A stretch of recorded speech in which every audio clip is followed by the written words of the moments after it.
Hello, everyone. Sophia Lucia Parola here with Garden State Film Festival. We are in our 23rd year.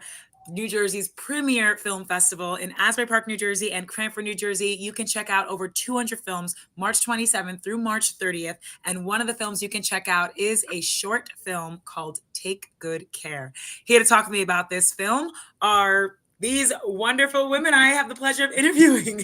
And you guys got a little peek of our technical okay, but it's all right. We got some technical difficulties before this, so we're all feeling a little loopy, I'm sure.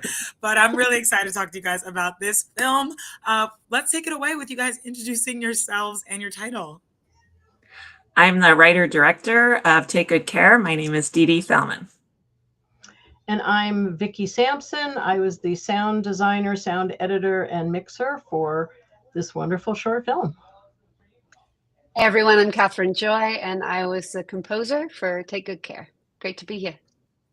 Thank you all so much for joining us, and congratulations. It's a beautiful film. I think it has a wonderful message, and one of the things I love is like these stories can be told, but it's all about how you're telling it. And I'm just like, how did you come up with this witty, interesting idea? So as the writer, Dee Dee, and can you tell us all what Take Good Care is about? Sure. It's a grounded sci-fi short. It's set in a world where older people are expected to depart, which is a euphemism for to die at the age of 65, except there's one single-minded scientist who doesn't want to go, and they allow her to stay, but desperate for more time, she has to recruit her long-neglected daughter to take good care of her in this final stage. Mm-hmm. Now, how did you all come together? Have we worked with each other before, or did we all kind of come on as this production was starting? I've been working with Dee Dee for a number of years now. I think this is maybe our fourth project together, third or fourth. Yeah.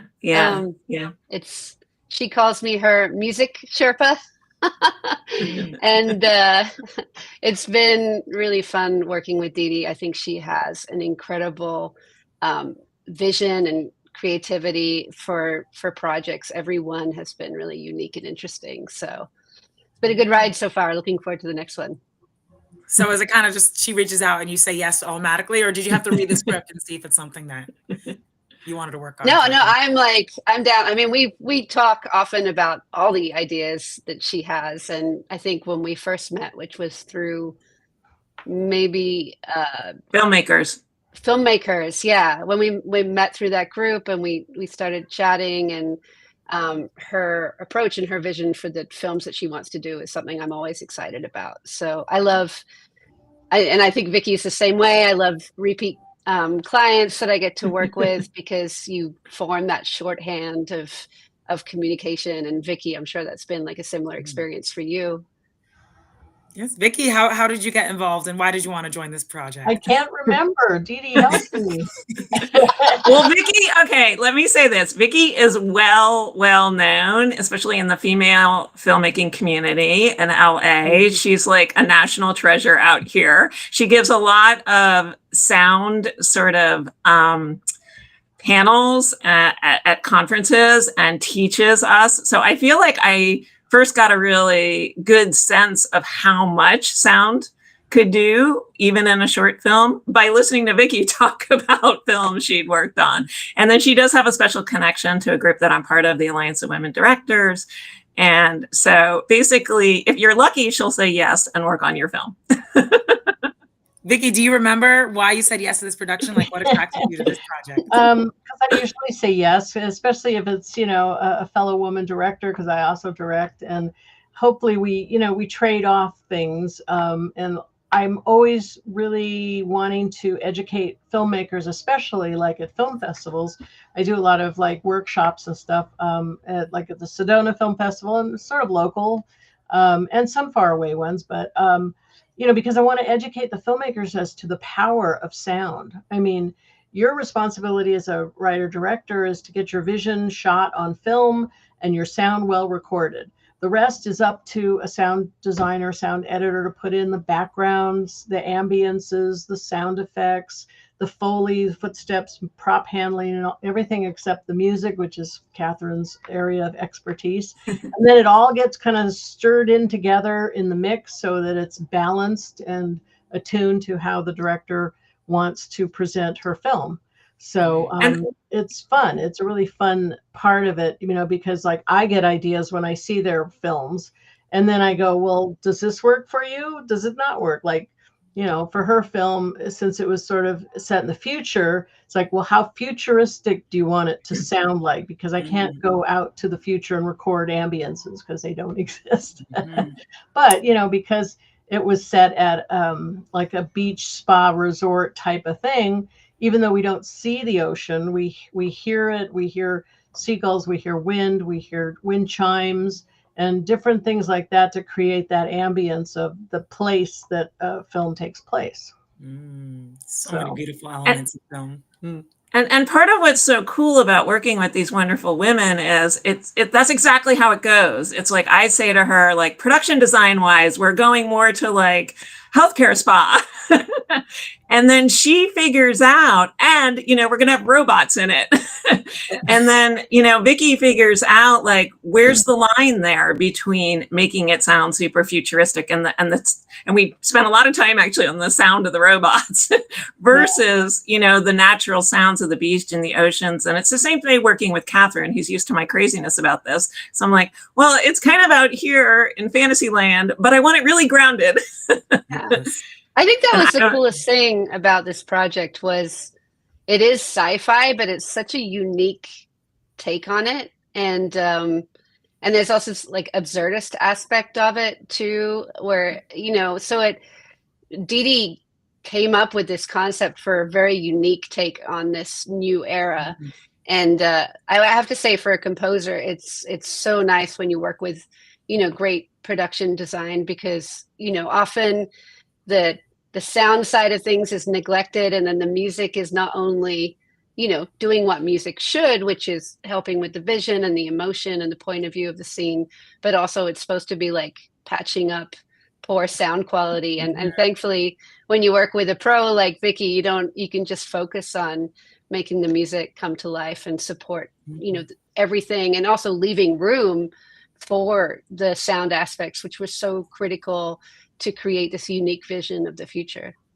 I love that. I definitely want to hear about Vicky and Catherine, your processes when creating the sound and music for Take Good Care. But first, what was the inspiration for the how telling of the story? Like Catherine even just said, a lot of it is real and relatable. I love the relationship we see in this, and there's other aspects like with age and all that many people can relate to, no matter who you are, all walks of life.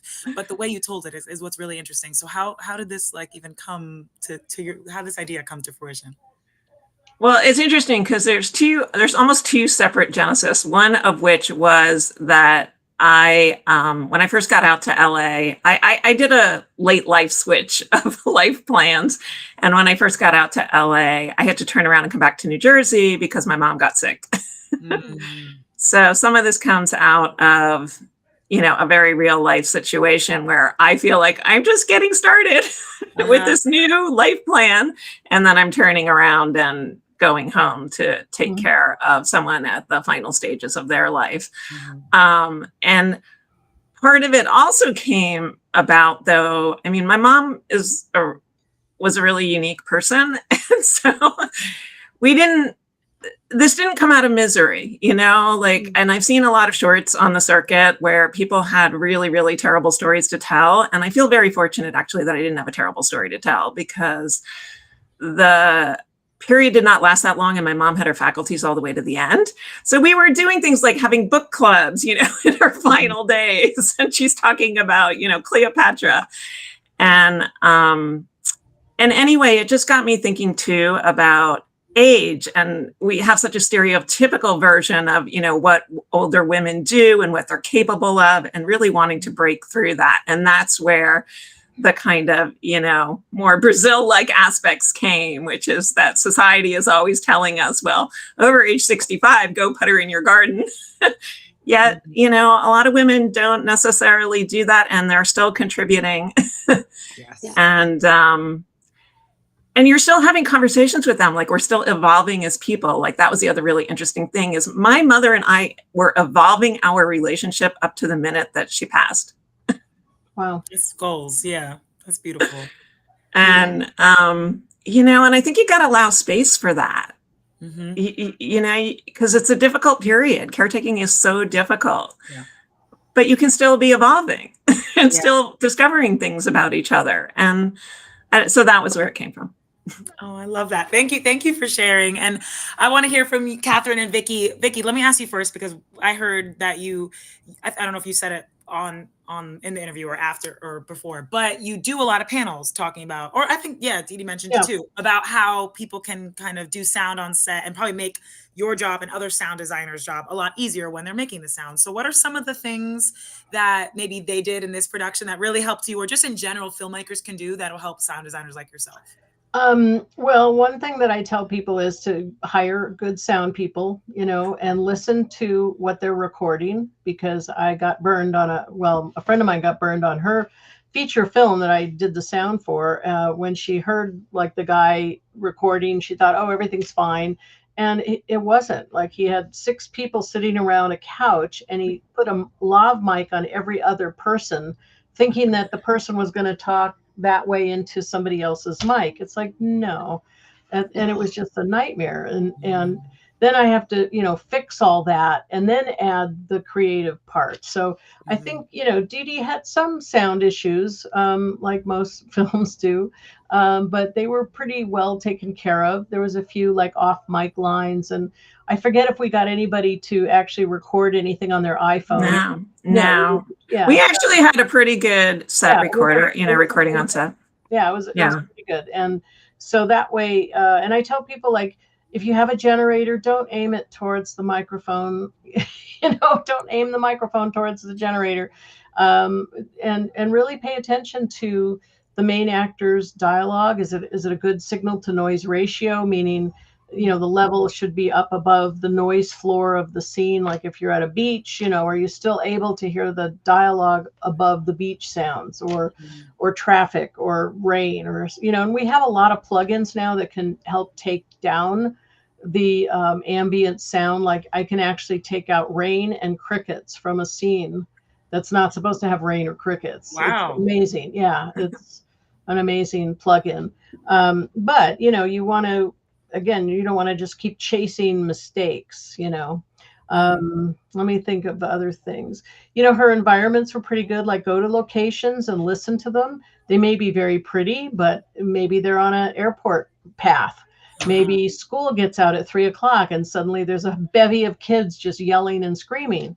You know, don't just use your eyes, but, you know, go to a location and close your eyes and listen to how that environment sounds, because that's going to get recorded on your tracks. You know, are you shooting in an old house and the floors are really creaky all the time? Those could be a nightmare, you know, for understanding the dialogue, because the story comes from the dialogue. So everything is there to support the story. And that's kind of how I get inspiration, you know, because a script is not a film. Script is like a blueprint for a film. But once you get the film, it's like, my mom always said, and my mom was the one who won that Oscar right there, for her work on The River, the movie, 1985 movie called The River. And she was the first woman sound editor to win an Oscar for sound. So, and I worked with her for many years on Golden Pond and The River, The Rose, For the Boys, Ordinary People, you know, just a whole bunch of great films that I got to work with her on. And she said, the film dictates what you do to it. Like, the film is the thing itself. So let the film and the story tell you what to do. Like, if you're, you know, I did a film once called what was it? Guarding Tess. It was with Shirley MacLaine and Nicolas Cage. And it was, you know, he was a bodyguard guarding the former, you know, first lady. I think that's what it was. And, you know, they shot it in Washington in the winter. So it's like, okay, I can't have birds. I can't have crickets, because they're not, you know, winter animals. But that was in keeping with the story too, because it was the winter of her life. So, but what do? You know, you can't just have like silence. Okay, so now there's dead space. So I had a crow. Every now and then you'd hear a crow. And if you just put crows all over the place, your ear would soon disappear it, because any kind of constant sound like white noise, you just tend to disappear it. But if you have something poking through every now and then in a good spot, it draws your attention, but not drawing it away. Does that make sense? Absolutely. So, yeah. And, you know, thank you for the free education. I'm sure you get paid to do these panels, and we're out here. No, I don't get paid to do that. You should be. I want to make sure I get Catherine in here too, because I could listen to you and this advice, and I could. I know I could go on for hours and hours. I know. I know. I could tell. Because I want to educate people so they know what to do. Okay.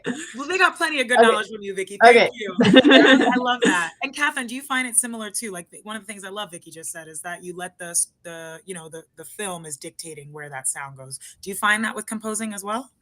Yeah, absolutely. It's all about the conversation with the filmmaker. Like Dee Dee, you know, I'm dealing with end of life things right now with my mom. My mom was a massive musical influence on me. She's a concert pianist, and she's just an absolutely brilliant woman. And I feel like I'm following, you know, continuing her legacy. So that aspect of this film was so meaningful to me. And she's an end stage Parkinson's, so it's, you know, it's brutal. But this whole thing of value, the value you continue to contribute as you age is so important.